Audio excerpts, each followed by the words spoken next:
सास बहू का रिश्ता। निधि और उसकी सास के बीच हमेशा किसी न किसी बात पर अनबन छिड़ी ही रहती है, जिसके चलते दोनों कभी एक दूसरे को समझने और प्यार करने की कोशिश तक नहीं करती। अरे मेरे तो भाग ही फुट गए जो ऐसी बहू मिली। हाय, मेरी तो जिंदगी बर्बाद हो गई। भगवान, या तो अच्छी सास दे देता या फिर गूंगी। इन्हें मेरे सिर बिठाकर कौन से जन्म का बदला ले रहे हैं भगवान। क्या बोली? वही जो आपने सुना। इतनी बड़ी हो गई कि सास से जुबान लड़ाती है। अरे यही सीख कर आई है क्या मायके से? अरे नहीं नहीं, उसके लिए तो ससुराल ही काफी है। मेरी सास ने मुझे बहुत अच्छे से जुबान लड़ाना सिखाया है। हाँ। सास बहू की तीखी नोक झोंक चल ही रही होती है कि दीपू वहां आ जाता है। रिश्ता करते हुए पति पत्नी की जगह सास बहू की कुंडली मिलानी चाहिए, क्योंकि अगर सास बहू का रिश्ता अच्छा नहीं तो उनका पता नहीं, पर पति की जिंदगी तो पक्का झंड है। मुझे अपने सामने कोई झगड़ा नहीं चाहिए, बस करो दोनों। दोनों शांत होकर अपने अपने काम में बिजी हो जाती हैं। दीपू ऑफिस चला जाता है, जिसके थोड़ी ही देर में दीपू की बहन कल्पना का फोन आता है। अरे कैसी है रे बेटा? ससुराल में सब बढ़िया है ना? कोई तुझे परेशान तो नहीं करता? सास की बात सुनकर पास खड़ी निधि हंसकर कहती है, अरे वाह रे ऊपर वाले, खुद बहू को शांति से सांस भी नहीं लेने देती और बेटी से पूछ रही है कोई परेशान तो नहीं करता। अरे मेरी बेटी तुम्हारी तरह नाकारा और बदतमीज नहीं है, इसलिए उससे पूछना बनता है।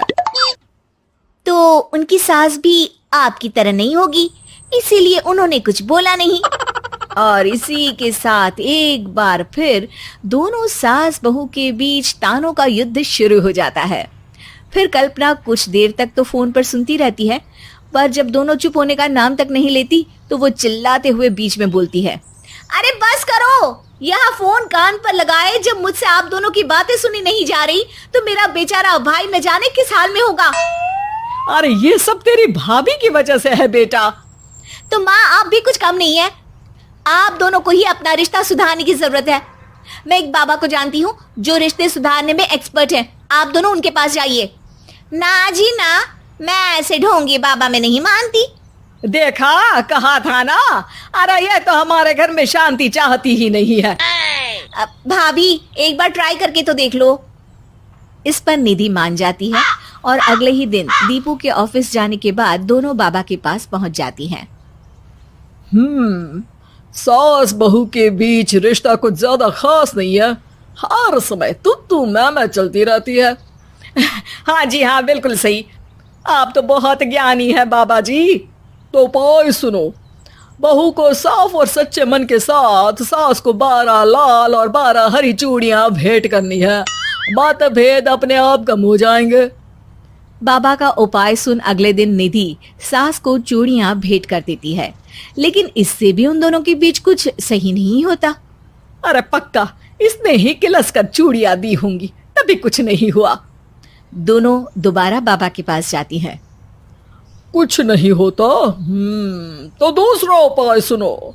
सुबह सूरज निकलने से पहले ही घर की सफाई कर सारा कूड़ा घर से बाहर कर ठंडे पानी से स्नान करना है। इससे दोनों के बीच रिश्ते अच्छे हो जाएंगे।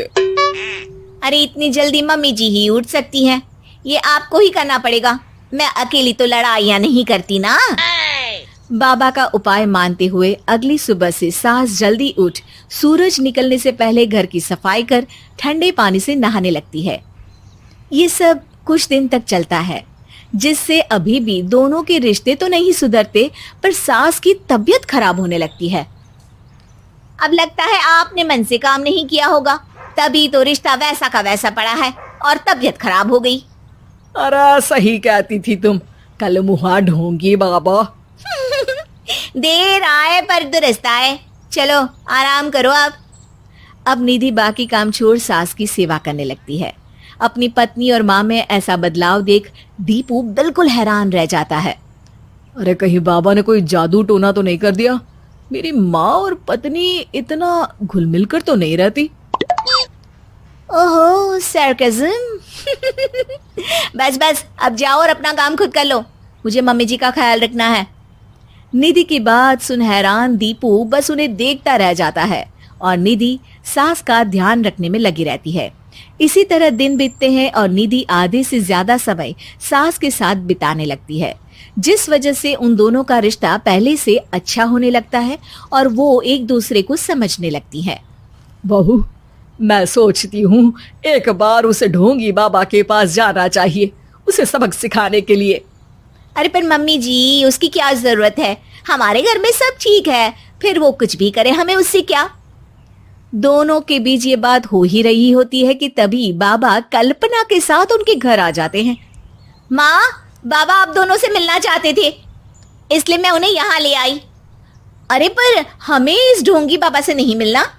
हाँ, मेरी बहू बिल्कुल सही कह रही है। जो कुछ समय पहले एक दूसरे को मारने को चलती थी, आज एक ही लय में बात कर रही है। आपको अपने रिश्ते के लिए किसी बाबा के नहीं, अपने आप की जरूरत होती है। रिश्ता सुधारने के लिए जरूरी है कि सास बहू को अपनी बेटी और बहू सास को अपनी माँ जैसा समझे और प्यार दे। उपाय तो बस एक तरीका है लोगों को समझाने का कि असली उपाय उनके पास ही है, आपको बस उन्हें समझना है। सास बहू का झगड़ा। अनामिका की सास पुष्पा अपनी बहू को कुछ खास पसंद नहीं करती थी और इसीलिए दोनों सास बहू में आए दिन झगड़ा होता रहता था।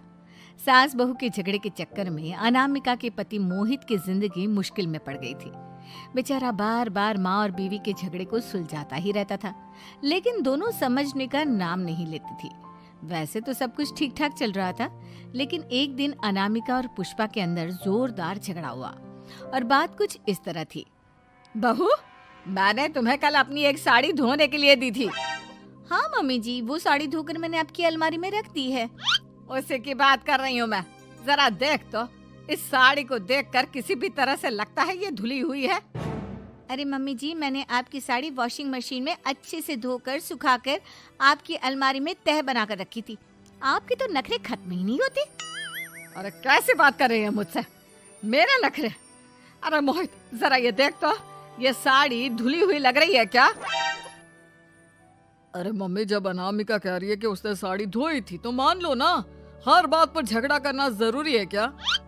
क्या है ना मोहित, तुम्हारी माँ को तो मेरे हर काम में नुस्ख निकालने की आदत पड़ गई है। जब तक दो चार खरी खोटी सुना नहीं लेती ना, इनका दिन नहीं निकलता। अरे चुप कर, बहू होकर मुझे जवाब देती हो। एक तो गंदे कपड़े उठाकर अलमारी में रख दिए, ऊपर से कैंची की तरह कचर कचर बोली जा रही हो। अरे मम्मी जी, आपको समझ में नहीं आता क्या? मैंने साड़ी धो कर रखी थी, धो कर रखी थी। तो फिर इतनी गंदी क्यों लग रही है? अब मुझे क्या पता मम्मी जी, आप इस पर इस तरह तेल और घी की चिकनाई के दाग लगाकर लाएंगी तो ये मेरी जिम्मेदारी थोड़ी ना है। अरे तो हाथ से धोना चाहिए था ना। मैं आपकी बहू हूँ, नौकरानी नहीं जो एक कपड़ा रगड़ रगड़ कर हाथ से धो दूंगी। आपको पहननी है तो पहनिए, नहीं तो रख दीजिए। तुझे तो मैं अच्छी तरह बताऊंगी, मुझे जवाब देती है। एक दिन सुबह के वक्त, अरे अनामिका, मेरी वाइट शर्ट कहाँ है? आज ऑफिस में बहुत बड़ा प्रेजेंटेशन है और मुझे वो वाइट शर्ट पहन कर जाना है। मुझे पता है, आपने मुझे 2 दिन पहले ही बता दिया था और आपकी शर्ट मैंने धोकर अच्छी तरह आयरन करके अलमारी में लगा दी है। जाइए वहां से ले लीजिए। अनामिका, ये तुमने क्या किया? ये देखो, शर्ट पर लिपस्टिक का दाग लगा हुआ है और ये तो एक जगह से जल भी गई है। नहीं नहीं मोहित, ऐसा नहीं हो सकता। मैंने तो तुम्हारी शर्ट ठीक से इस्त्री करके अलमारी में लगाई थी। तो फिर ये जल कैसे गई अपने आप? अलमारी में लटके लटके थोड़ी ना जल जाएगी। पर मोहित, मुझे अच्छी तरह याद है। देखो, अपनी गलती को छुपाने की कोशिश मत करो, और अगर शर्ट जल भी गई थी तो तुम्हें पहले बताना चाहिए था ना, मैं नई शर्ट लेकर आ जाता। अब ऐन वक्त पर शर्ट कहाँ से लेकर आऊं? मेरा इतना इम्पोर्टेंट प्रेजेंटेशन था, सब खराब हो जाएगा। अरे बेटा, क्यों परेशान होता है? ये देख, मैंने तेरे लिए पहले से ही एक नई वाइट शर्ट ला कर रखी है। लेकिन मम्मी, आप मेरे लिए व्हाइट शर्ट क्यों लेकर आई? अरे मुझे पता था तेरा प्रेजेंटेशन होने वाला है, और अपनी इस बहू पर तो मुझे बिल्कुल भी भरोसा नहीं। क्या पता मेरी साड़ी की तरह तेरी शर्ट भी गंदी करके रख देती। और देख वही हुआ ना। बेटा सारी टेंशन छोड़ और ये नई शर्ट पहन कर जा। थैंक यू मम्मी, आज तो आपने बचा लिया मुझे। कुछ दिनों के बाद अरे अनामिका, जानती हो ऑफिस में मेरा जो दोस्त है ना अमर, आज उसका बर्थडे है और उसे तुम्हारे हाथ का चॉकलेट केक बहुत पसंद है। थोड़ा सा बनाकर टिफिन में रख दो ना प्लीज। हाँ हाँ क्यों नहीं, मैं बहुत अच्छा केक बनाकर आपके दोस्त के लिए रख दूंगी। तुम्हारे हाथ का खाना खाकर तो वैसे ही मेरे ऑफिस के सारे लोग इतनी तारीफ करते हैं, क्या बताऊं। आप प्लीज एक अच्छा सा केक और बना दो, मेरी तो ऑफिस में शान बढ़ जाएगी। अनामिका केक बनाने के लिए रख देती है। पुष्पा चुपचाप जाकर उस पर ढेर सारा नमक डाल देती है। देख अमर, तेरी भाभी ने तेरे लिए चॉकलेट केक बनाकर भेजा है, तुझे बहुत पसंद है ना। यार तू बहुत किस्मत वाला है, भाभी इतना अच्छा खाना बनाती है और साथ में केक भी। वैसे भाभी को थैंक यू बोलना। थैंक यू बाद में, पहले तो ये केक खा कर देख, बहुत मेहनत से बनाया है अनामिका ने। अरे यार, इस केक में तो बहुत सारा नमक है, लगता है भाभी ने शक्कर की जगह खूब सारा नमक डाल दिया है। अरे मोहित, तू तो अपनी बीवी की कुकिंग की बहुत तारीफ करता फिरता है, जरा पूछना अपनी बीवी से केक में नमक कब से डलने लग गया। क्या यार, तुझे भी मेरा ही जन्मदिन मिला था बिगाड़ने के लिए? केक नहीं लाना था तो मत लाता, कम से कम मुझे इस तरह नमक वाला केक तो नहीं खिलाता। अरे नहीं यार, अनामिका ऐसा नहीं कर सकती, जरूर कुछ गड़बड़ हुई होगी। घर जाने के बाद अनामिका, अगर तुम्हारा केक बनाने का मन नहीं था तो ना बनाती, लेकिन मेरी बेइज्जती करवाने की क्या जरूरत थी। अरे आपकी बेइज्जती, ये अब क्या कह रहे हैं? मैंने तो सुबह आपको इतने अच्छे तरीके से केक बना कर दिया था। हाँ, लेकिन उसमें इतना सारा नमक डाल दिया था कि आज ऑफिस में मेरा अच्छा खासा मजाक बना है। मेरे सारे दोस्त हंस रहे थे मुझ पर। अरे बेटा, मैंने तो तुझे पहले ही समझाने की कोशिश की थी, एक नंबर की गैर जिम्मेदार है ये लड़की, कोई काम ठीक से नहीं करती। उस दिन भी गंदी साड़ी रख दी थी मेरी अलमारी में और झूठ बोल रही थी। कुछ दिनों के बाद अनामिका देखो, मैंने अपना लैपटॉप चार्जिंग पर लगाया है, उसे अच्छी तरह चार्ज होने देना। मेरी एक अर्जेंट मीटिंग है, प्लीज बीच में से हटाना मत। हाँ हाँ ठीक है, मैं नहीं हटाऊंगी। पुष्पा चुपचाप से जाकर चार्जिंग का बटन बंद कर देती है। थोड़ी देर बाद अरे ये लैपटॉप चार्ज क्यों नहीं हुआ, और ये बटन किसने ऑफ कर दिया? अनामिका इधर आओ। क्या हुआ, क्यों चिल्ला रहे इतना? अनामिका, मैंने तुमसे कहा था ना, मेरा लैपटॉप चार्जिंग पर लगा हुआ है, मेरी अर्जेंट मीटिंग है, तुमने इसका स्विच ऑफ क्यों कर दिया? अरे मैंने ऐसा कुछ नहीं किया, मैं क्यों स्विच ऑफ करूंगी? कुछ दिनों से देख रहा हूँ अनामिका, तुम मेरा हर काम बिगाड़ देती हो। देखो ये अच्छी आदत नहीं, कम से कम तुम्हें इस बात का तो ध्यान रखना चाहिए था कि मेरी कितनी इंपॉर्टेंट मीटिंग थी। अब क्या करूंगा मैं? आई एम सॉरी मोहित, लेकिन सच में मैंने जानबूझकर कुछ नहीं किया। अगर जानबूझकर नहीं किया तो क्या सब कुछ अपने आप हो जाता है? कभी मेरी शर्ट जल जाती है, कभी केक में नमक डल जाता है। आप मेरी बात क्यों नहीं सुनते? मैंने जानबूझकर कुछ नहीं किया। फिर से वही बात। अरे कितनी बार तुम्हें समझा चुका हूँ, इस तरह मेरा काम बार बार मत बिगाड़ा करो। तुम जानती हो मुझे कितनी प्रॉब्लम होती है, ऑफिस में तो पहले ही बेइज्जती करा चुकी हो, और अब ये मीटिंग, ये भी मेरे हाथ से निकल गई। अनामिका की समझ में कुछ नहीं आता कि आखिर उसके साथ ये सब क्या हो रहा था और क्यों हो रहा था। फिर कुछ दिनों के बाद मोहित अपने ऑफिस से कुछ फाइल लेकर घर आता है। अनामिका, ये कुछ फाइलें हैं, इन्हें संभाल कर रख दो, और प्लीज इस बार ध्यान से, कोई गड़बड़ी नहीं होनी चाहिए। नहीं मोहित, कोई गड़बड़ी नहीं होगी। मैं सारी फाइल्स अलमारी में लॉक करके रखूंगी और चाबी अपने पास रखूंगी। अनामिका, जरा अलमारी की चाबी तो देना। क्यों मम्मी जी, आपको क्या काम है? उसमें मोहित की जरूरी फाइल रखी है और मैं नहीं चाहती कि इस बार कोई भी गड़बड़ हो। पता नहीं कुछ दिनों से हर काम खराब हो जाता है। अरे मुझे उसमें से पैसे निकालने हैं और उसके बाद ले लेना अपनी चाबी, मैं खा नहीं जाऊंगी तुम्हारे पति की फाइल। अनामिका को अपनी सास पर शक होता है। चाबी देने के बाद वो चुपचाप छुपकर अपनी सास की हरकत देखती है। ये फाइलें उठाकर डस्टबिन में डाल देती हूँ, फिर देखना कैसे मोहित इसकी खबर लेगा। इस बार तो छोड़ेगा नहीं इसे।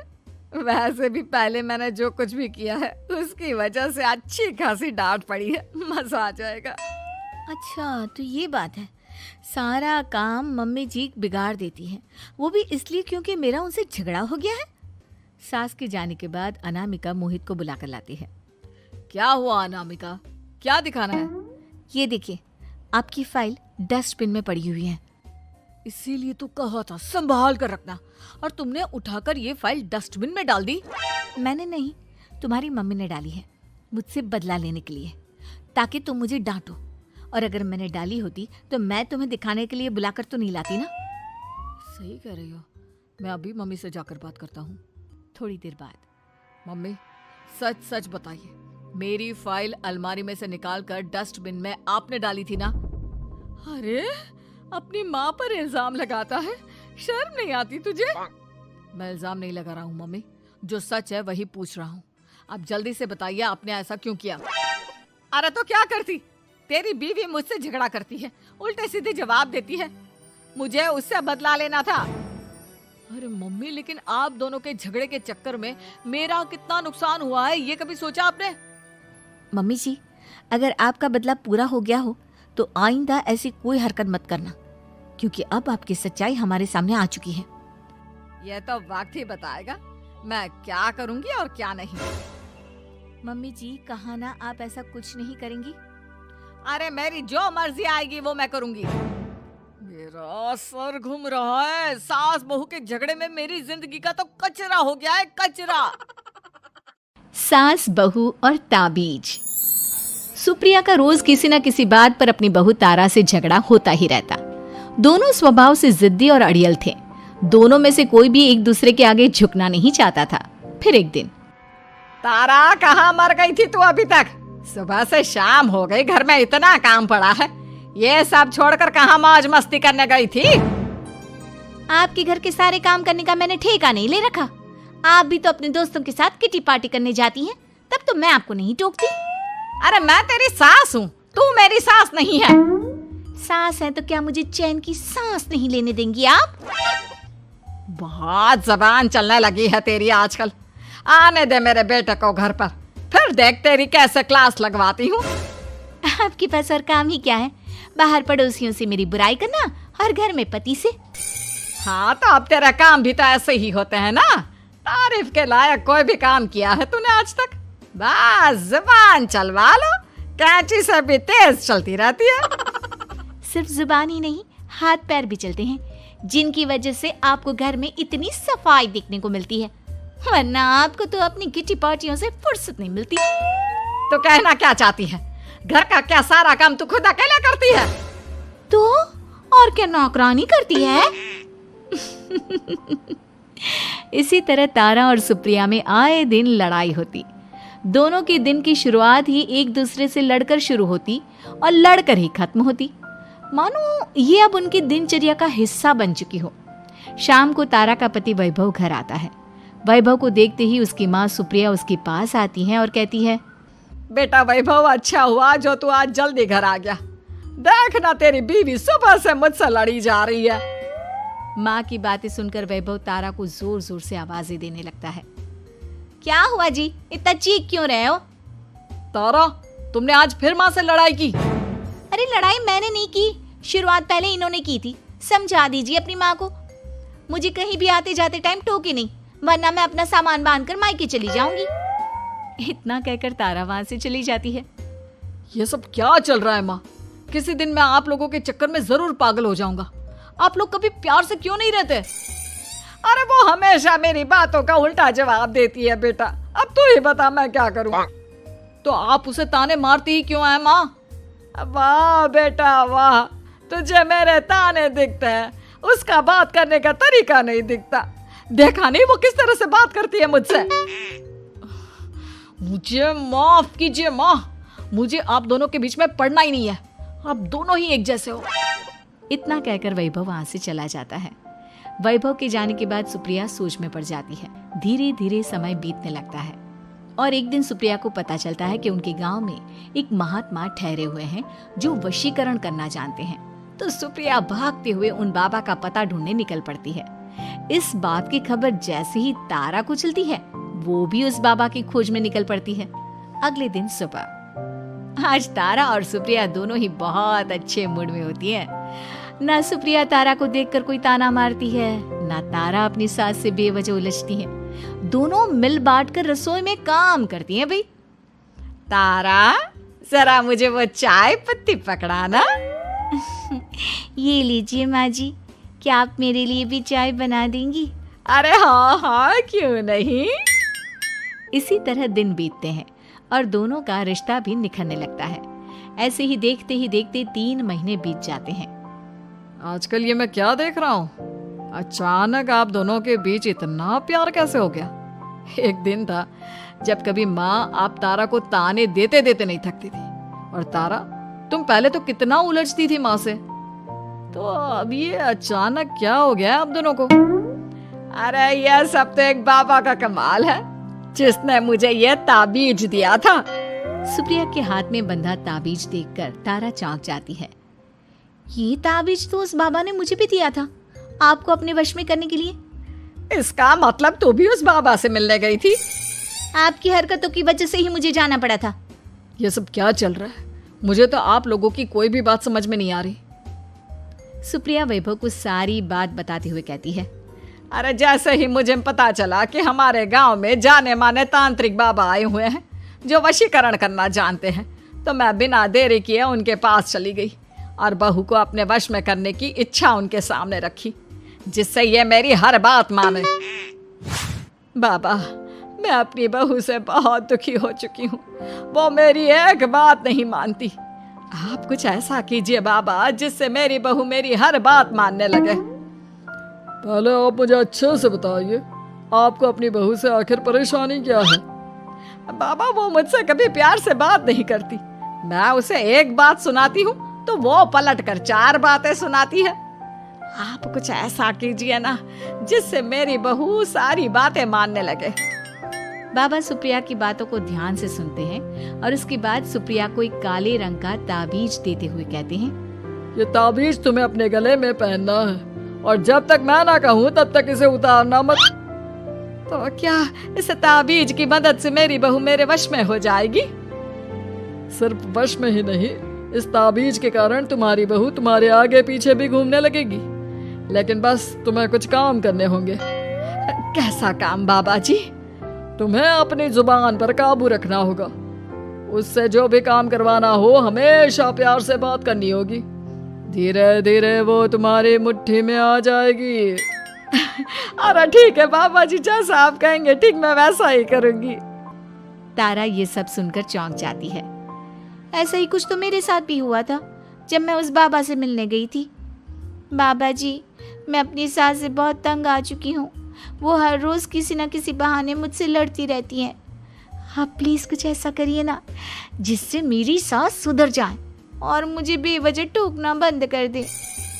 तारा की ये बातें सुनकर पहले तो बाबा सोच में पड़ जाते हैं।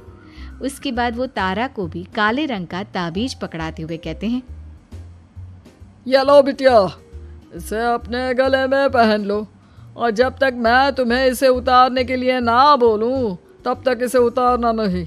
इस ताबीज को पहनने से तुम्हारी सास तुमसे प्यार करने लगेगी और दिन रात तुम्हारे आगे पीछे घूमेगी। ये सुनकर तारा बेहद खुश हो जाती है। बाबा, इस ताबीज का असर कब तक होगा? अगर तुमने मेरी सारी बातें मानी तो इस ताबीज का असर तुम्हें 2 दिन बाद ही दिखने लगेगा।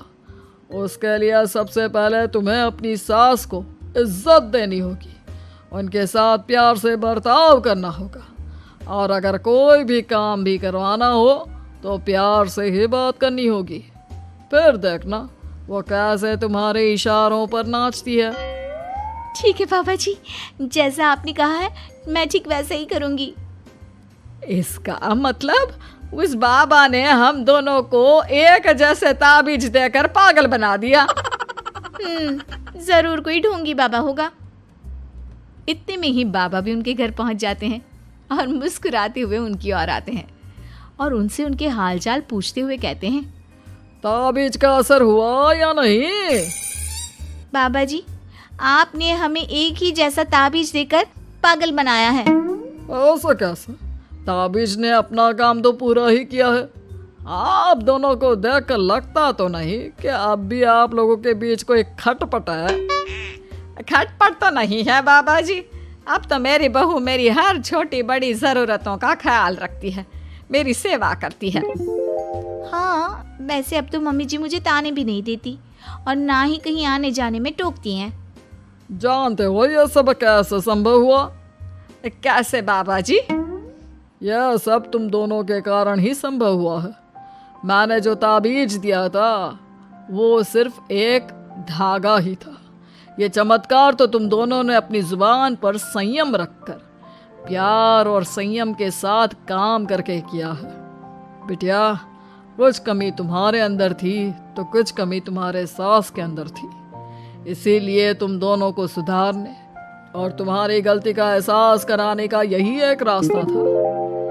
बाबा की ये सारी बातें सुनकर सुप्रिया और तारा एक दूसरे की ओर देखने लगते हैं। अब उन दोनों को अपनी गलती का एहसास होता है।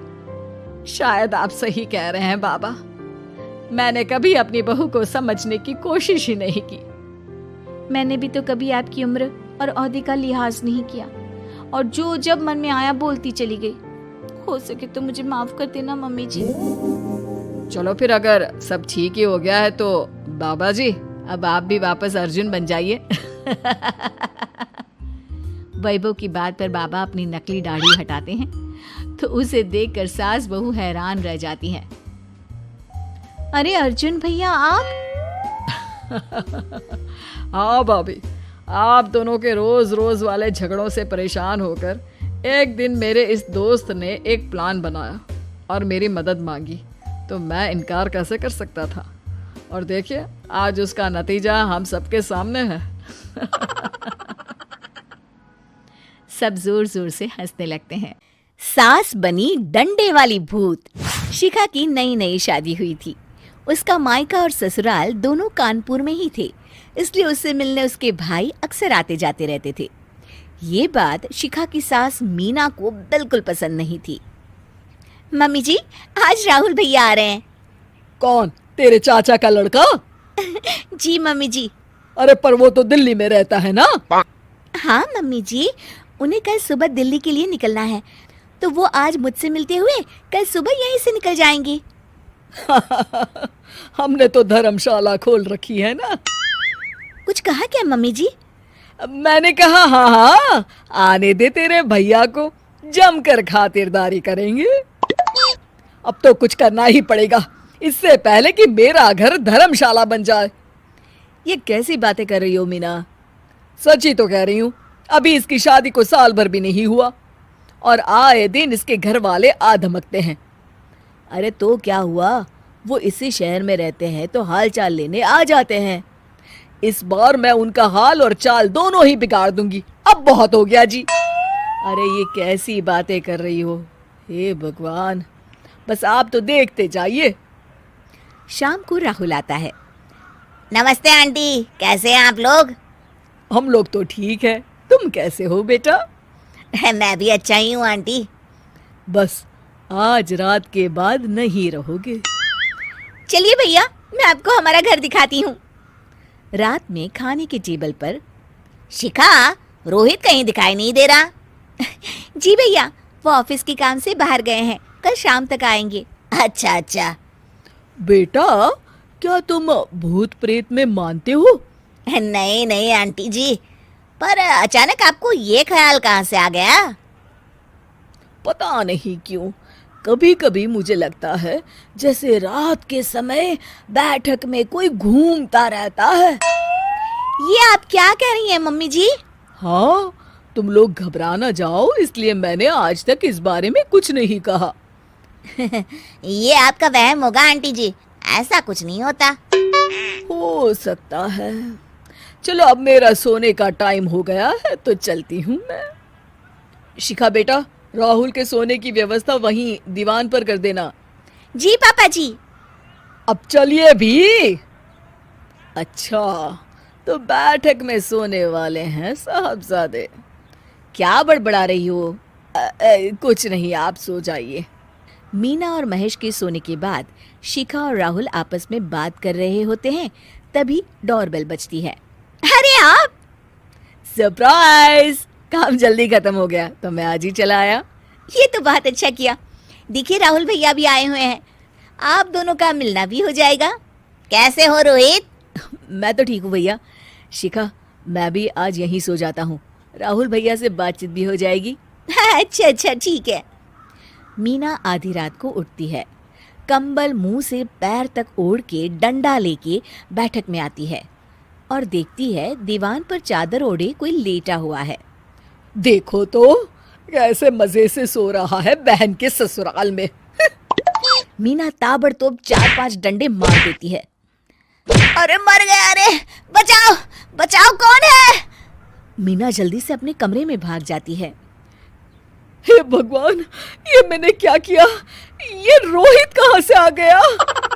लगता है ये नालायक राहुल मेहमानों वाले कमरे में सो गया होगा। आज तो इसकी खैर नहीं। उधर बैठक में, अरे क्या हुआ रोहित? मैं बाथरूम में था, तुम्हारे चिल्लाने की आवाज सुनी। पता है भैया, मैं सो रहा था, अचानक से कोई आकर मुझे डंडे मारने लगा। ये क्या कह रहे हो? लगता है तुम भी आंटी की तरह भूत प्रेत में मानते हो। नहीं नहीं भैया, सच में कोई आया था। मैं तो जा रहा हूँ मेहमानों वाले कमरे में सोने के लिए। इस समय अपने रूम में जाऊंगा तो शिखा की नींद खराब हो जाएगी। ठीक है भाई, जाओ तुम, जहाँ तुम्हारा भूत डंडा लेके ना आ सके। थोड़ी देर बाद मीना कंबल ओढ़ के डंडा लेकर मेहमानों वाले कमरे में पहुंच जाती है। वो बिस्तर पर सोए रोहित को फिर डंडों से मारने लगती है। अरे मर गया! अरे मर गया! तू भूत प्रेत में नहीं मानता ना? ये ले, अब डंडे खा। हैं? ये तो माँ की आवाज है। रोहित कंबल खींच देता है। बेटा तू! अरे ये क्या कर रही हो माँ? मार मार के मेरा भरता बना दिया आपने। माफ कर दे मेरे लाल, मैंने तो तुझे ही मार मार के लाल कर दिया। मैं तो उस राहुल के बच्चे को सबक सिखाना चाहती थी। राहुल भैया को? हाँ बेटा, मुझे लगा अगर उसे डंडे मारूंगी तो शिखा के मायके वाले यहाँ आना छोड़ देंगे। हे भगवान! माँ, ये घर शिखा का भी है, उसके घर वाले जब चाहे आ सकते हैं। हाँ बेटा, आज मुझे भगवान का इशारा समझ में आ गया। मैं कितना गलत करने चली थी और अपने ही बेटे को चोट पहुंचा दी। अब चुपचाप जाके सो जाओ माँ, और किसी को कुछ बताने की जरूरत भी नहीं है। शिक्षा दूसरों का बुरा चाहने वालों के साथ भी बुरा ही होता है। सास बनने की ट्रेनिंग। सुधा के बेटे की शादी होने वाली थी और वो इतनी एक्साइटेड थी कि आज मैं ऊपर आसमान नीचे, आज मैं आगे जमाना है पीछे। अरे हाँ हाँ भाग्यवान, तू सबसे आगे ही है। लेकिन हुआ क्या है? सास बनने वाली हूँ मैं। अरे घर में एक नया सदस्य आ जाएगा, कितना अच्छा लगेगा ना। आप और राहुल तो ऑफिस चले जाते थे और मैं पागल की तरह घर में अकेली। अब तो मेरा साथ देने वाली आ रही है इस घर में। बहुत बहुत बहुत खुश हूँ मैं। ओहो ठीक है बेगम, लेकिन अपनी खुशी को लगाम लगा कर रखो। क्या पता कैसी आए, तुम्हारा साथ देने वाली आए या फिर ऐसी आ जाए जो तुम्हारी शक्ल देखना भी पसंद ना करती हो। ऐसा क्यों बोल रहे हैं जी? शुभ नहीं बोल सकते तो अशुभ तो ना बोले। अच्छा जल्दी से तैयार हो जाओ, चांदनी चौक जाना है शादी की शॉपिंग के लिए। हाँ हाँ, थोड़ी सुबह तो हो जाने दो, दुकानें बाजार खुल तो जाए। तुम सच में ना पागल हो गई हो बहू के आने की खुशी में। बेटा माँ की हरकतें देख रहा था। वो सारी बात फोन पर अपनी होने वाली बीवी राशि को बताता है। फिर पता है क्या हुआ? माँ ना सुबह 6 बजे ही पापा को चांदनी चौक जाने को कहने लगी। दूसरी तरफ राशि कहती है, अरे वाह, ये तो बहुत अच्छी बात है ना। सास इतना सोचने वाली मिल रही है, और क्या चाहिए। मैंने भी सोचा है मम्मी जी के साथ बहुत प्यार से रहूंगी, उनका ख्याल रखूंगी और प्यार करूंगी। राहुल भी खुश था, लेकिन बाजार में सुधा जी और उनके पति को एक अजीब सी दुकान दिखती है जिसके बाहर लिखा होता है, हमारे यहाँ सास बनने की ट्रेनिंग दी जाती है। ये देखिए जरा, लग रहा है आजकल के लोगों को कोई काम नहीं है। अरे सास बनने की भी ट्रेनिंग होती है क्या? दुकान के सामने एक पिंजरा था, उसमें एक तोता बंद था। सुधा की बात सुनकर तोता बोल पड़ता है, अरे नादान औरत, अगर सास सही तो पूरा घर सही रहता है, परिवार बंधा रहता है और आने वाली जनरेशन संस्कारी होती है। लेकिन तू क्या समझेगी? जा जा आगे जा। ओए, तोते बड़ा बोल रहा है, क्यों आगे जाऊं? मैं नहीं जा रही। देखा देखा, तेरे जैसी औरत को तो सास बनने की ट्रेनिंग लेनी ही चाहिए।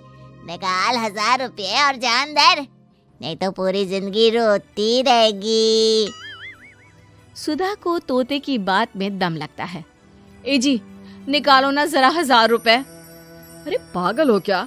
जानवर की बात में आ रही हो? किस पागल आदमी की सुन रही हो, जिसे ये भी नहीं पता कि तोता जानवर नहीं पक्षी होता है। चलो निकालो 1000 रुपये और अंदर जाकर सास के रूप में जीवन को सफल कर लो। हाँ जी, बात तो ये सही बोल रहा है। कहाँ मैं आपकी बात में आ रही हूँ? मैं तो अंदर जा रही हूँ, 1000 रुपये दीजिए। पति क्या करता, बीवी की आज्ञा सर आंखों पर। लेकिन जैसे ही सुधा अंदर जाती है, सामने कई औरतें पहले से ही बैठी होती हैं। मेरी पहली बहू के वक्त मैंने इतना नहीं सोचा था, और आज वो मेरे सर पर चढ़कर नाचती है। गुरुजी, कोई उपाय बताए। तभी गुरु की नजर सुधा पर पड़ती है और वो आंखें बंद कर लेता है। तू पहले भी मेरी दुकान के सामने से होकर गई थी ना, तब क्यों नहीं आई? औरत जो कि गुरु के साथ मिली हुई थी। महाराज, तब पता नहीं था कि सच में सास बनने की भी ट्रेनिंग लेनी होती है। लगा था घर में कोई सदस्य आ रहा है जो सारा दिन मेरे साथ रहेगी, लेकिन ऐसा तो कुछ भी नहीं हुआ गुरुजी। चल फिर, पैकेज लेकर 20,000 वाला कल से आ जाना। जी महाराज, गुरुजी की जय हो। वो औरत भी सुधा को देखती है और कहती है, सही जगह आई हो बहन। 10-20 हजार का मुंह नहीं देखना भाई, बस घर बस जाए तो सोचो गंगा नहा ली। बहुत कमा लेंगे अगर परिवार एक रहा, नहीं तो बुढ़ापा वृद्धाश्रम में बिताओ। सुधा डर जाती है। वो गुरु के पास जाती है और उन्हें पैसे देती है। देखो, एक मंत्र गांठ बांध लो कि कभी भी बहू को बेटी ना समझना। जितना दबाकर पहले दिन से रखोगी, धीरे धीरे प्यार दोगी तो मान रखेगी, नहीं तो। ना जी ना गुरुजी, समझ गई। अरे भला हो भगवान का जो आपसे मिला दिया, नहीं तो मैं। हाँ, आगे बढ़ते जाए, पीछे और भी लोग हैं, सबको मौका दे। सुधा घर आ जाती है। राशि शादी करके घर आती है तो दिमाग में सास की वही छवि होती है जो राहुल ने दिखाई थी। देखो राशि, मैंने काम वाली हटा दी है। वो क्या है ना, 2000 महीने लेती थी, यानी कि 24,000 साल का, और 5 साल में उसे जोड़ो तो 1,20,000 रुपए। माँ जी, और 10 साल जोड़े तो? तभी राहुल आ जाता है। अरे बस, इतना मत जोड़ो, फिलहाल भूख लगी है, कुछ खाने को दो।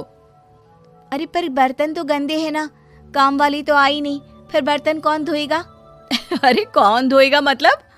तू धोएगी? मैं?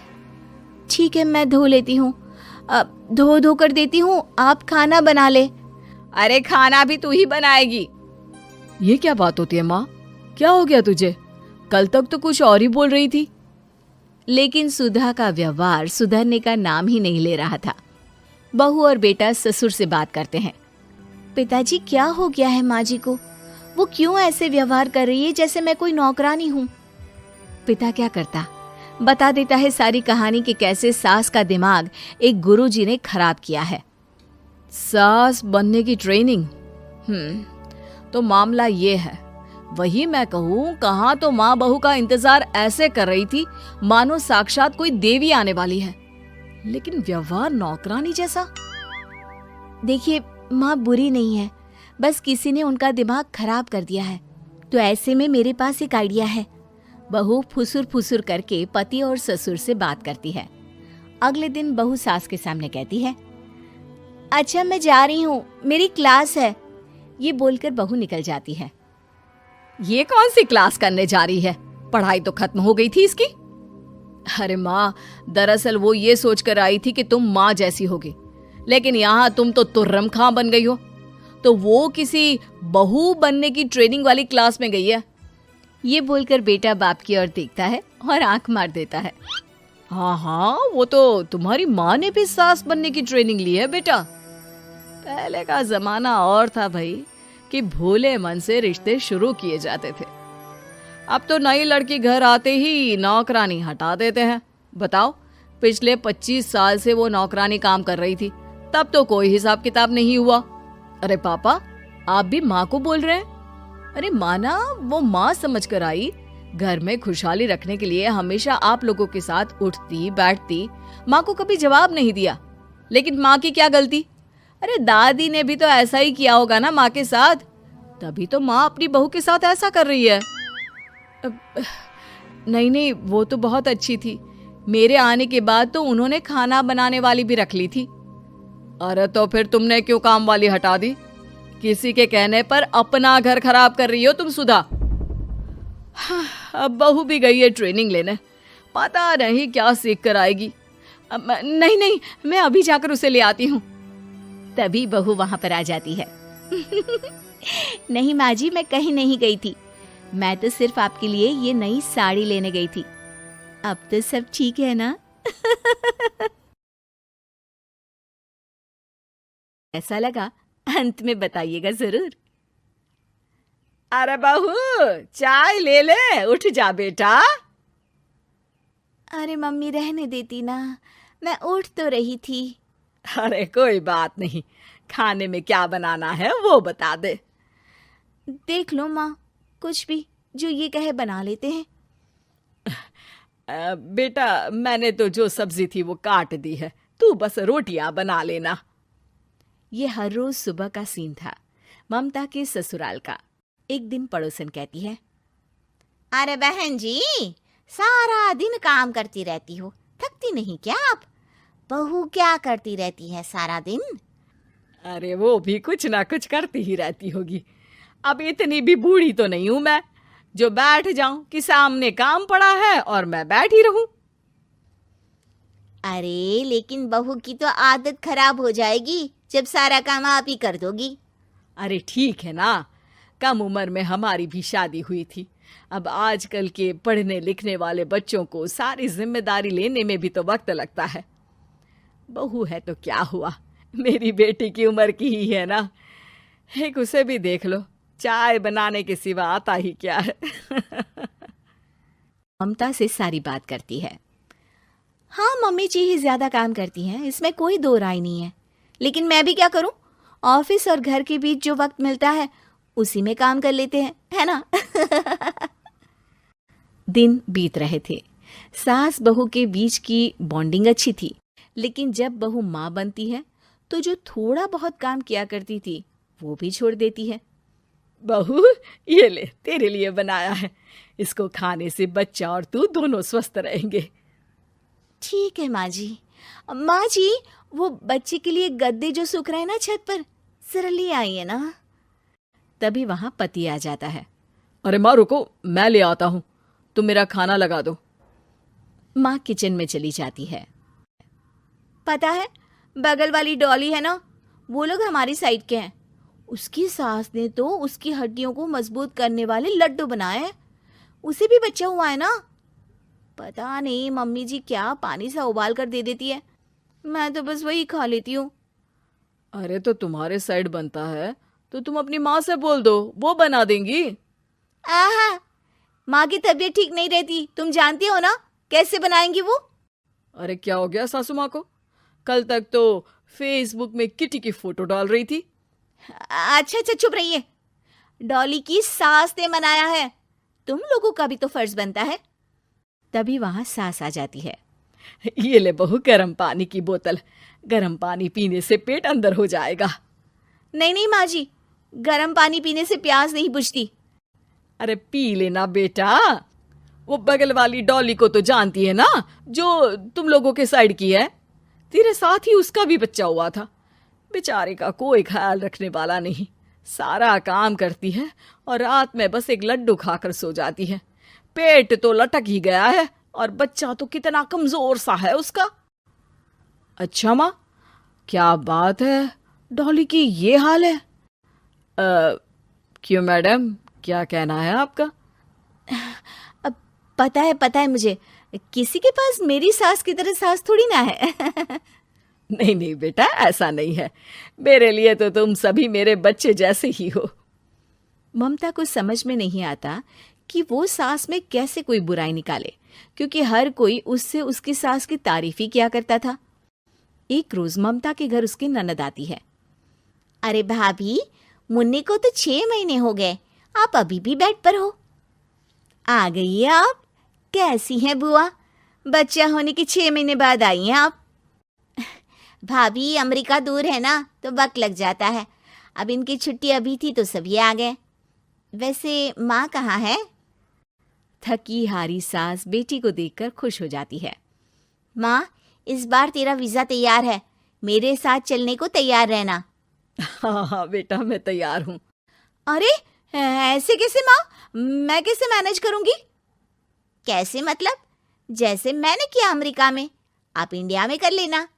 वैसे आपका तो मायका भी पास ही में है ना? हाँ वो तो है, लेकिन वहाँ माँ के पास वक्त नहीं होता। ईश्वर भक्ति में उनका सारा समय चला जाता है। भाभी, बेटी परेशान हो तो माँ का ध्यान आरती में कैसे लग सकता है? समझ में ही नहीं आता। वैसे भी अब माँ को मैं अपने साथ ले जा रही हूँ। माँ को विदेश घूमने का शौक है ना। ममता मन मारकर चुप हो जाती है, लेकिन मन ही मन सोचती है कि वो कैसे सारा काम मैनेज करेगी। पति का खाना, नाश्ता, मुन्ने को नहलाना धुलाना, फिर रात भर इसके लिए दूध तैयार करना।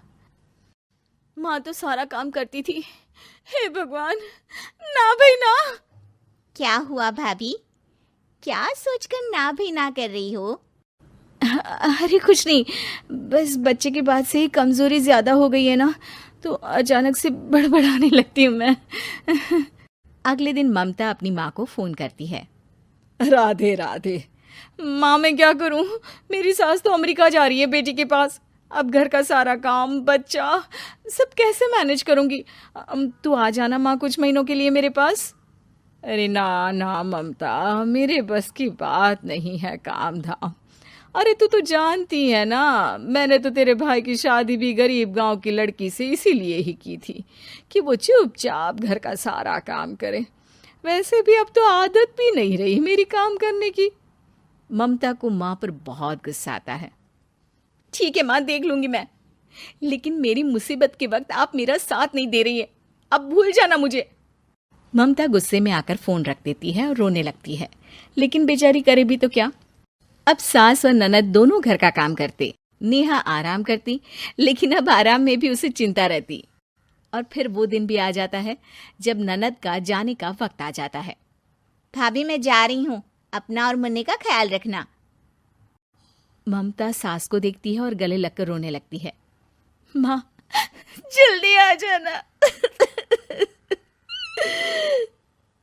सास मुस्कुराकर कहती है, कहाँ से ममता? मैं कहीं नहीं जा रही। मैंने देखा कि मेरे जाने की बात से ही तू परेशान हो गई थी, इसीलिए मैंने अपना जाना कैंसिल कर दिया है। तू चिंता ना कर, मैं तेरे साथ ही रहूंगी। ममता को अपनी माँ की बात याद आती है कि कैसे उसके कहने पर भी ममता की परेशानी को समझने की बजाय उसने मना कर दिया, जबकि सास ने बिना कुछ कहे बहू की समस्या पढ़ ली।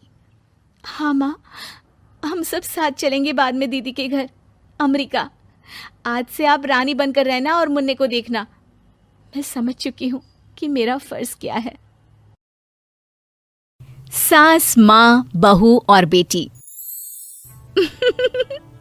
नहीं नहीं, ये कहानी इन सारे के सारे रिश्तों की नहीं, बल्कि 2 रिश्तों में ही सभी रिश्तों के होने की है। अरे बहू, मेरे और तेरे ससुर जी की रोटी मत बनाना, मैं बना लूंगी। दिन तक ठंडी हो जाती है। बहू जो कि एक वर्किंग लेडी थी। नहीं नहीं माँ जी, मैं अच्छे से कपड़े में लपेट देती हूँ ना, आप क्यों मेहनत करेंगी, माइक्रोवेव में गर्म कर लेना।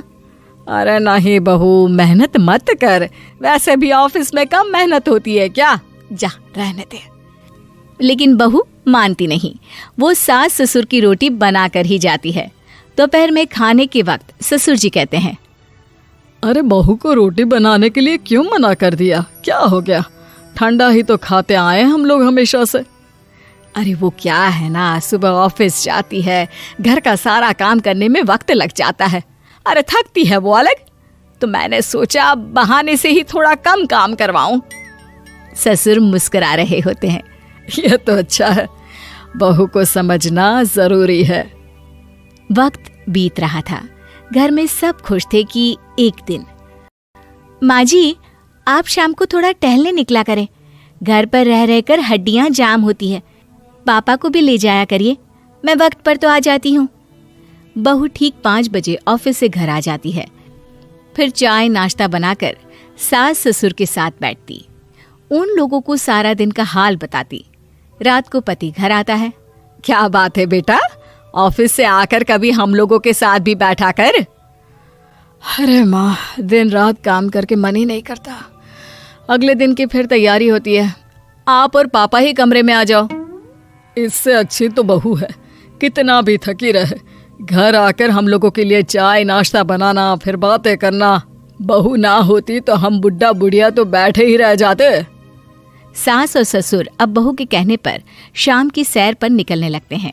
सास की कई सहेलियां बनती है तो ससुर को भी कुछ बुजुर्ग लोगों का ग्रुप मिल जाता है। कैसा रहा सहेलियों के साथ शाम का वक्त? हम लोगों ने तो भाई खूब योगा किया। अरे हम लोगों को गप्पों से फुर्सत ही नहीं होती। वैसे मिसेस मल्होत्रा आज बहू के बारे में कुछ बोल रही थी। तभी वहां ऑफिस से बहू आ जाती है जो जींस और टॉप में होती है। क्या बात है माँ, क्या कह रही थी आपकी सहेली आपकी बहू के लिए? सास इस बार बहू को कुछ अलग तरीके से देखती है और उल्टा सवाल ही दाग देती है। क्या कह रही थी वो हटा, ये बता, तेरे ऑफिस में तो मर्द भी काम करते होंगे ना? बहू जो अब तक मजाक कर रही थी वो सीरियस हो जाती है। मर्द होंगे नहीं माँ जी, मर्द ही ज्यादा हैं, हम 5 ही लड़कियां हैं ऑफिस में। अरे तो अच्छा लगता है क्या ऐसे कपड़े पहनती हो? कल से तुम ना साड़ी पहनकर ऑफिस जाना, और हाँ, शाम का नाश्ता थोड़ा जल्दी बनाया करो, नाश्ता बनाकर बाद में ही ऑफिस के कपड़े चेंज करने जाना। बहू को समझ में नहीं आता कि सास को हो क्या गया है, लेकिन वो कुछ नहीं कहती, सीधे किचन में जाकर चाय नाश्ता बनाती है और सास ससुर को दे देती है। अगले रोज बहू ऑफिस के लिए तैयार होती है तो खूब सुंदर सी साड़ी पहनती है और ऑफिस के लिए निकलने से पहले सास और ससुर के पैर छूती है और निकल जाती है। क्या बात है, आज मेधा के ऑफिस में लग रहा है कोई फंक्शन है। अच्छा, पता नहीं, मुझे तो बताया नहीं, वैसे तो सारी बात करती रहती है। अरे देखा नहीं कैसे साड़ी पहनकर जा रही थी? अरे वो तो मैंने ही बोला है उसे। अरे अच्छा लगता है क्या रोज रोज ऐसे सूट या जींस में जाना? बहू हो, बहू बनकर रहो। और आप भी ना मेधा मेधा मत किया करिए, बहू बोला करिए, सर पर चढ़ जाएगी तो दिक्कत हो जाएगी। सास अब बहू को बहू जैसा रखने लगती है, हर बात पर रोका टोकी, हर बात पर ताने। क्या बात है, आजकल लेट आ रही हो ऑफिस से? अरे चाय के लिए भी देर हो जाती है, हम लोग फिर पार्क में भी देर से पहुंचते हैं। सभी की बहुएं वक्त से चाय नाश्ता करा देती है अपने सास ससुर को, बस एक तू ही है जो उस वक्त ऑफिस से निकलती है। माँ जी, वो एक रास्ता पुलिस वालों ने न जाने क्यों बंद कर रखा है, जिसके कारण ट्रैफिक ज्यादा हो जाता है। मैं कोशिश करूंगी कल वक्त से पहले निकल जाऊं। ससुर देख रहे होते हैं कि बहू अब परेशान सी रहने लगी है। एक रोज, मेधा, बेटी मेधा। जी पिताजी। बेटा देख जरा कौन सी टी शर्ट अच्छी लग रही है। वो क्या है ना, शाम को सब बदल बदल कर टी शर्ट पहनते हैं, मैं भी सोच रहा हूँ कि आज कुछ अच्छा सा पहन कर जाऊं। हाँ पिताजी, ये सही है, ये लाल वाली ना बहुत जचेगी आप पर, मेरे पापा पर भी डार्क रंग बहुत जचता है। क्या चल रहा है? अरे ससुर के सामने घूंघट तो छोड़ो, ऊपर से रंग बताया जा रहा है टी शर्ट का। अरे बहू, कोई संस्कार दिए नहीं है क्या तेरी माँ ने? बहू इस बार बहुत निराश हो जाती है। वो वहां से तुरंत अपने कमरे में चली जाती है। अब बहू घर का सारा काम करती, ऑफिस जाती, लेकिन साड़ी और सर पर पल्ला लेकर। एक बार पड़ोसन उनके घर आती है। वाह सुमित्रा बहन, बहू का तो रूप ही बदल दिया। ठीक किया, बहू बहू जैसी ही अच्छी लगती है। अच्छा चलती हूँ मैं। पड़ोसन के जाने के बाद सास बड़ी अकड़ के साथ कहती है, देखा मेरा कमाल, कैसे मैंने मेधा बहू को कंट्रोल में कर लिया। अब बारी ससुर के बोलने की थी। हाँ सुमित्रा, बिल्कुल ये काम तो किया है तुमने, लेकिन कभी सोचा क्या खो दिया? क्या खो दिया? मैंने तो कुछ नहीं खोया जी। खोया है, पहले बहू जब ऑफिस जाती तुम्हारे पैर छूकर तुम्हें गले लगाती, लेकिन अब सिर्फ पैर छूती है। हाँ जी, ये बात तो आप ठीक बोल रहे हैं। पहले घंटों हम लोगों से बात करती, कमरे में ना जाती, ऑफिस से आते ही खुद की चाय, खाना, नाश्ता सब हम लोगों के साथ करती, सारी बात बताती। लेकिन क्या तुम्हें पता है, बहू की तबीयत खराब चल रही है, वो माँ बनने वाली है। ये बात मुझे बेटे ने बताई कि तुम्हें बता दूं। अब सास की आंख में आंसू थे। वो समझ गई थी कि लोगों के कहने में आकर उसने क्या खो दिया। शाम को बहू घर आती है तो माँ किचन में पकोड़े तल रही होती है। अरे माँ जी, आप रहने दीजिए ना, मैं आ तो रही थी। अरे नहीं, जा तू चेंज कर ले, मैं नाश्ता और चाय टेबल पर ही लगा रही हूँ मेधा। सास के मुंह से अपना नाम सुनकर बहू को बहुत अच्छा लगता है। माँ जी, कोई गलती हो गई है क्या? मेरे होते हुए आप काम करे, ये ठीक नहीं है। संस्कारी और समझदार बहू सास को माँ समझती है, लेकिन सास की बेवकूफी उसे सास ही बनाकर रखती है। बहू, मुझे भी थोड़े संस्कार और समझदार बनने का मौका दे, जिससे मैं भी बहू नहीं बेटी को देखूं तुझ में। और हाँ, मेरा होने वाला पोता क्या कहेगा कि दादी ने तो मेरी माँ को बहुत परेशान किया। बहू सास को गले लगा लेती है। नहीं माँ जी, वो कहेगा कि माँ को तो दादी ने बेटी बनाकर रखा है। सास बहू में हंगामा, घर आए शकुनी मामा। सुबह सुबह सास अपने भाई को फोन लगाती है। हेलो, अरे किधर है तू? बहन की कोई खबर नहीं लेगा? यहाँ मेरी सारी सत्ता लूट रही है धीरे धीरे करके। अरे क्या हुआ दीदी, सुबह सुबह ये रुदाली क्यों शुरू कर दी? ऐसा क्या पहाड़ा टूटा है? अरे तेरे धर्मराज ससुर ने तिजोरी की चाबी बहू को दे दी है। पैसों का हिसाब भी उसी के पास रहता है। सिर्फ तिजोरी की ही नहीं, बेटे की चाबी भी उसी के पास है। अब उसी की बात सुनता है। अरे जल्दी से आ जाना, वरना तेरी बहन कंगाल हो जाएगी भाई। अरे बहन श्री, रहो टेंशन फ्री, आ रहा हूँ मैं तेरी बहू का पासा पलटने। अगले ही दिन मामा घर में आ टपकते हैं। अरे मामा जी, पाए लागू। बहू, पाँव छू के पैरों के नीचे की जमीन खींचना तो कोई तुमसे सीखे। हाँ, क्या मतलब मामा जी? अरे तुमने अपनी सास के पाँव छुए और पूरे घर की सत्ता हड़प ली। साले हैं? साहब, साले साहब कब आए आप? आ तो 40 साल पहले गया था। तुम्हारा दिमाग कुछ ज्यादा ही चलता है और जुबान भी। खैर, तुम्हारी बहन पे गए हो ना इसीलिए। जीजाजी, आप काफी मजाकिया हो गए। वैसे बहू ने घर की सत्ता हड़पी नहीं है, उसको दी गई है। वो गुणी है, समझदार है और उत्साही भी है। एक किताब भी लिख दीजिए ना अपनी बहू की तारीफ में जीजाजी। तभी सास वहां आ जाती है। अरे भाई, मेरे भाई आ गया तू, आजा आजा आजा, तेरे लिए पकवान बनाए हैं मैंने। हाँ हाँ साले साहब, खाइए, आपके घर में तो मिलते नहीं होंगे पकवान। क्या मतलब? मतलब आपके घर में आपकी बहन थोड़ी ना रहती है, उनके हाथ के पकवान थोड़ी ना मिलते होंगे, यही कह रहे थे ना ससुर जी? हाँ बहू, यही यही कह रहा था मैं। सास अपने भाई को अंदर ले जाती है और कहती है, ये हलवा खा के कुछ जलवा दिखा दे भाई। लूडो। अरे हाँ हाँ, लूडो भी खेल लेना। पहले बहू के हाथ से सत्ता लेने की कोई तरकीब ढूंढो। लूडो खेलेंगे, जो जीतेगा सत्ता उसकी। अरे पर मुझे तो खेलना ही नहीं आता। तू बस चाल चलना, पासे तो मैं फेंकूंगा, और मेरे हाथ से फेंका गया पासा मेरी मर्जी के खिलाफ नहीं आता। अरे लेकिन तेरे जीजाजी रहेंगे तो ये काम कैसे होगा? हर रविवार जीजाजी शाम को अपने दोस्तों के साथ बैठने जाते हैं। वहाँ उनकी महफिल जमेगी और यहाँ बहू के महफिल उजड़ जाएगी। अरे एक नंबर का खमीना है तू। जैसी दुनिया वैसे हम बहना। रविवार की रात सास, बहू, बेटा और सास का भाई एक साथ बैठे हुए होते हैं। अरे थोड़ा मनोरंजन हो जाए तो मजा आ जाए। हाँ हाँ, लूडो खेलते हैं। अरे वाह, बहुत अच्छा आइडिया है। हाँ हाँ, हम 4 लोग हैं, आराम से खेल सकते हैं। लूडो एक ऐसा खेल है जो खेलने से ज्यादा देखने में मजा आता है। तो भांजे तुम और हम बस देखेंगे।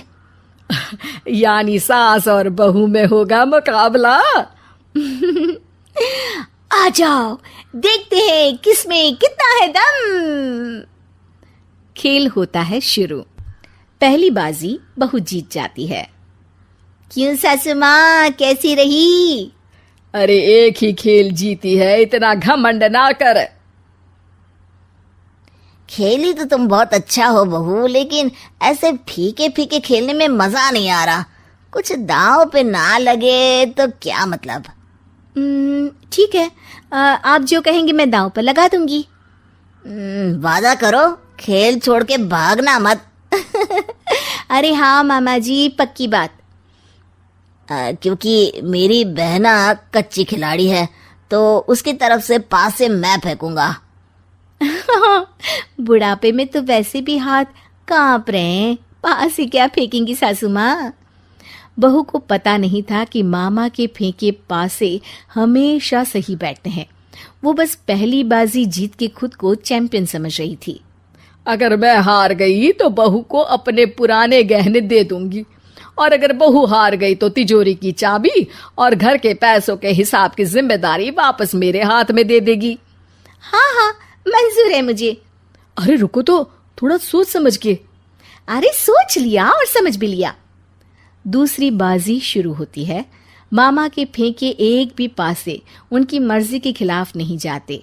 बहू को पसीना आ जाता है, पर सास को टक्कर नहीं दे पाती। आखिरी गोटी के घर में जाने के लिए सास को 1 नंबर चाहिए, जबकि बहू एक बार भी घर में नहीं पहुंची है। अरे क्यों बहू, अब कैसी रही? ये गोटी अंदर जाएगी और तिजोरी की चाबी बाहर आएगी। मैंने बोला था तुमसे कि मामा से पंगा मत लो। मुझे क्या पता था कि ये मामा नहीं, मामा शकुनी है। मामा पासा फेंकता है और सास जीत जाती है, और घर की सत्ता वापस सास के हाथ में आ जाती है। बहू रोने लगती है। इतने में ही वहां ससुर जी आ जाते हैं। अरे रो क्यों रही हो बहू? क्योंकि मामा ने मुझे मामू बना दिया।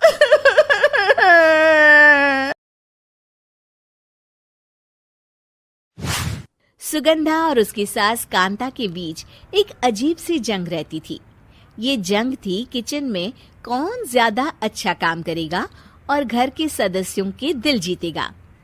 और उनकी इस जंग में हमेशा कुर्बान होते थे उनके दोनों पति। कैसे? आइए देखते हैं इस किचन पॉलिटिक्स की कहानी में। एक दिन किचन में, माँ जी आज मैं बना रही हूँ मेथी की सब्जी। इस खाने से घर वालों के पेट की सारी समस्या खत्म हो जाएगी। और मैं बना रही हूँ तड़के वाली छाछ, जिसे पीते ही गैस की समस्या कभी नहीं होगी। दोनों अपने अपने खाने को लेकर टेबल पर पहुंच जाती हैं। तभी सुगंधा के ससुर उसकी बनाई सब्जी की तारीफ कर देते हैं। अरे वाह, मेथी की सब्जी भी बनी है, बड़ी ही स्वादिष्ट है। वाह बहू वाह। अरे बहू, लेकिन इसमें इतनी सारी मेथी बर्बाद करने की क्या जरूरत थी? देखिए माँ जी, ये तो वो मेथी है जो आप रात में भिगोकर सुबह उसका पानी पीती हैं, और जो मेथी फेंक देती हैं उसी से मैंने ये सब्जी बनाई है। अरे वाह बहू, तुमने तो बड़ा ही समझदारी का काम किया।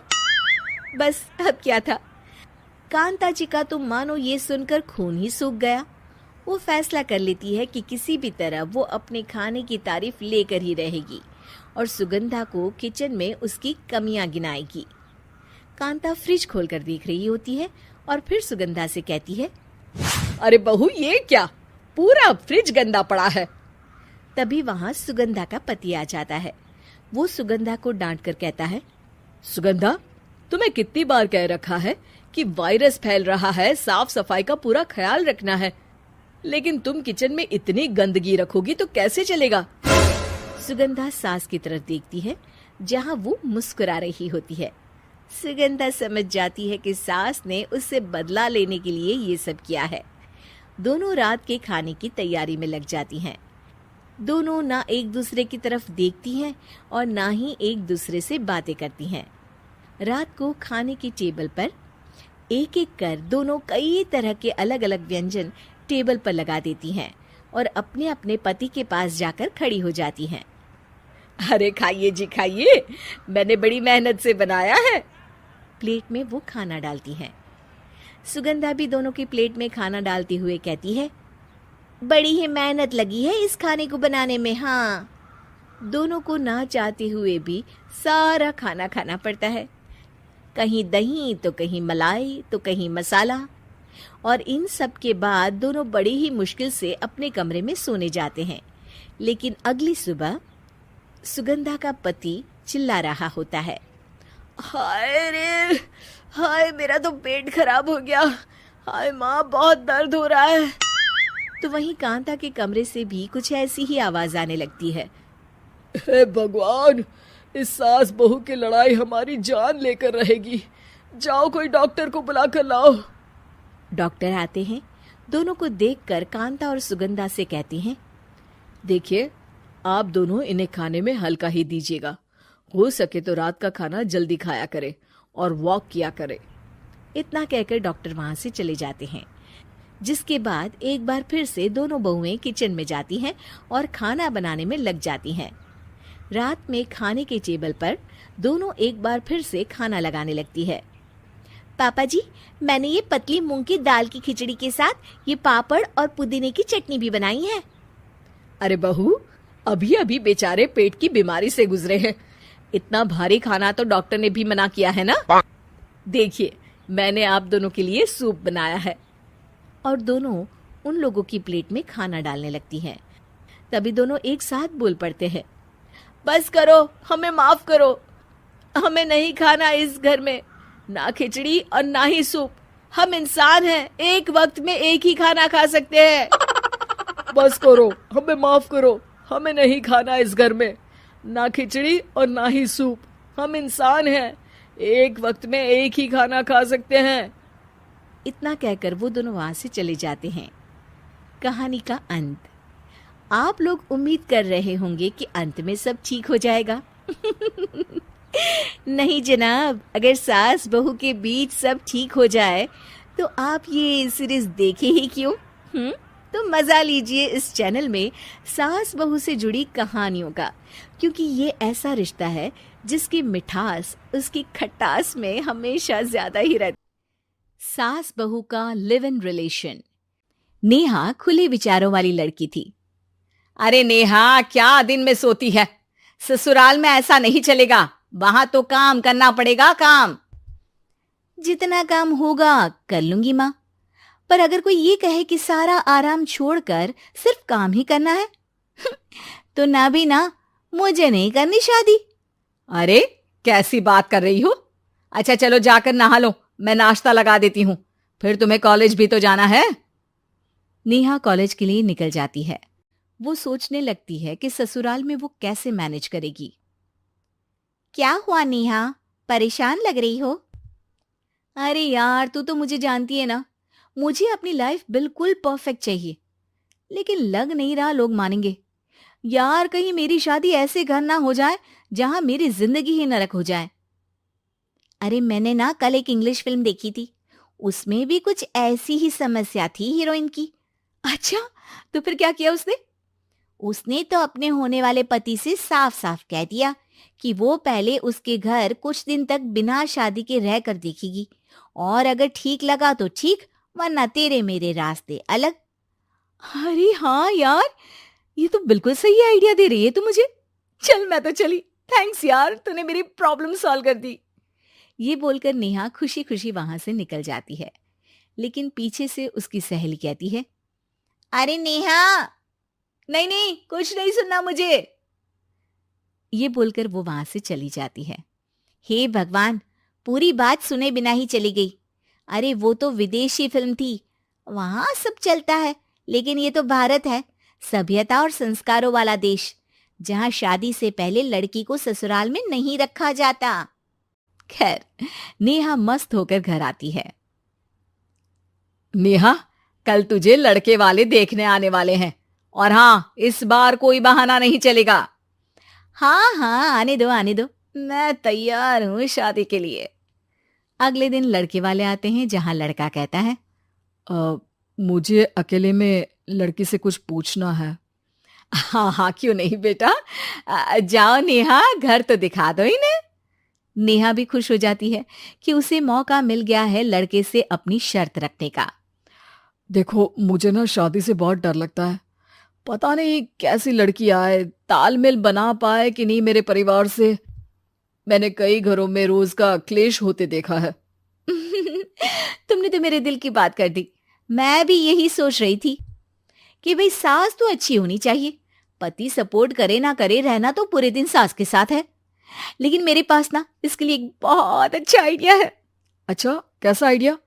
क्यों ना शादी के पहले मैं कुछ दिनों तक तुम्हारे घर आकर रह लूं, तुम लोग मुझे समझ लेना, मैं तुम लोगों को समझ लूंगी। ठीक लगा तो शादी, वरना टाटा बाय बाय। क्यों?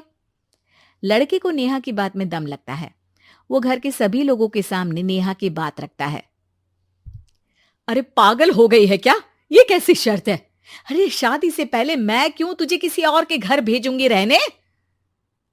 अरे लड़की के ख्याल तो 20 साल आगे के हैं, इतनी भी खुले विचारों वाली लड़की नहीं चाहिए हमें। अरे माँ, क्या बुरा और गलत बोल रही है ये? रहना तो हम दोनों का है ना। कल को कोई परेशानी आई तो तुम सब तो ये बोलकर निकल जाओगे कि जिंदगी तुम लोगों को ही निभानी है। तुम लोगों को जो करना है करो। तब क्या करूंगा बताओ? सबके समझाने पर वो लोग मान जाते हैं। वाह, मैं 2-3 दिनों में पैकिंग कर लूंगी, तो आकर मुझे ले जाना। और नेहा पहुंच जाती है विशाल के घर। आओ आओ, ये रहा तुम्हारा कमरा। इस घर में तुम एज अ गेस्ट रहो, लेकिन माँ तुम्हें बहू की तरह ही ट्रीट करेंगी, और तुम भी उन्हें सास की तरह ही रखना। बस फिर क्या था, शुरू हो जाता है लिव इन सास बहू का ड्रामा। अरे चाय तो बना दे बहू। जी सासू माँ, अभी लाई। नेहा चाय लेकर आती है कि बस चाय लेकर आई हो, इसके साथ पकोड़े भी ले आती। लेकिन आपने तो बताया ही नहीं कि आपको चाय के साथ पकोड़े भी चाहिए। हाँ हाँ, अब तो पता चल गया ना। रात को खाना खाने के बाद नेहा किचन में खटर पटर कर रही होती है।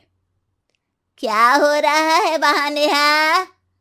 माँ जी, मैं ना रात को अदरक वाली चाय पीकर सोती हूँ, ये मेरी आदत है। अच्छा, तो जरा मेरे लिए भी बना देना। दोनों सास बहू रात को चाय पीती हैं। अगले दिन, नेहा, मैं मंदिर जा रही हूँ, मेरी साड़ी निकाल कर बेड पर रख दे।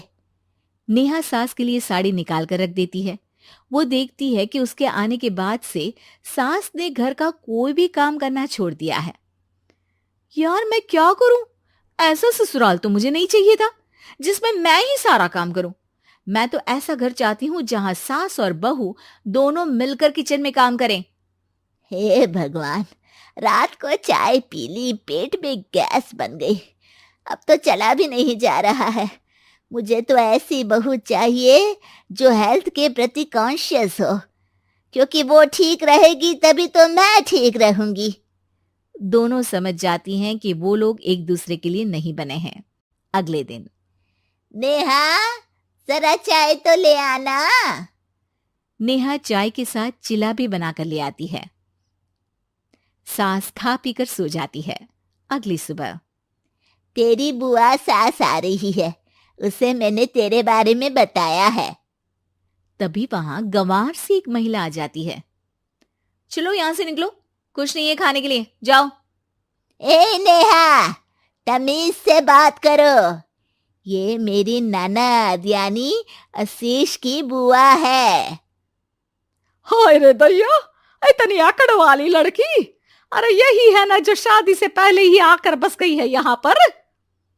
बस नहीं गई हूं, बसना है या नहीं ये डिसाइड करने आई थी, लेकिन इन लोगों के रिश्तेदार इतने गंवार हैं तो मैं तो ना कर रही इस घर में शादी। अरे भाभी, अरे क्या कमी थी हमारे आशीष में जो आपने ऐसी लड़की की शर्तों को मान लिया। अरे वो तो आशीष के कहने पर मैं झुक गई, वरना ऐसी लड़की को तो मैं घर में घुसने भी ना दूं। ए हेलो, ऐसी लड़की कैसी लड़की? हाँ, बिना समझे बुझे शादी कर लूं? अब तो समझ गई ना कि हम लोग गांव के हैं। भाभी को खाट पर सोना और रिश्तेदारों का गांव से आना जाना तो लगा ही रहना है इस घर में। हाँ हाँ, मैं तो किसी मॉडर्न घर में शादी करूंगी। ये बोलकर नेहा वहां से चली जाती है। अपने घर में आकर नेहा कहती है, ना माँ ना, लिव इन में रहकर देख लिया, ये गांव के लोगों का कोई भरोसा नहीं है। खैर, नेहा की शादी एक मॉडर्न घर में हो जाती है, जहां सास कहती हैं, हे नेहा, मैं टेनिस खेलने जा रही हूं, आओ तो जूस बनाकर रखना, और हाँ, वॉलनट्स और ओट्स भी बना लेना। जी माँ। माँ मॉम बोलो डार्लिंग, माँ इज ओल्ड फैशन। बेचारी नेहा सर पर हाथ रख लेती है। हे भगवान, ये सास तो सास ही होती है, गांव की हो या शहर की।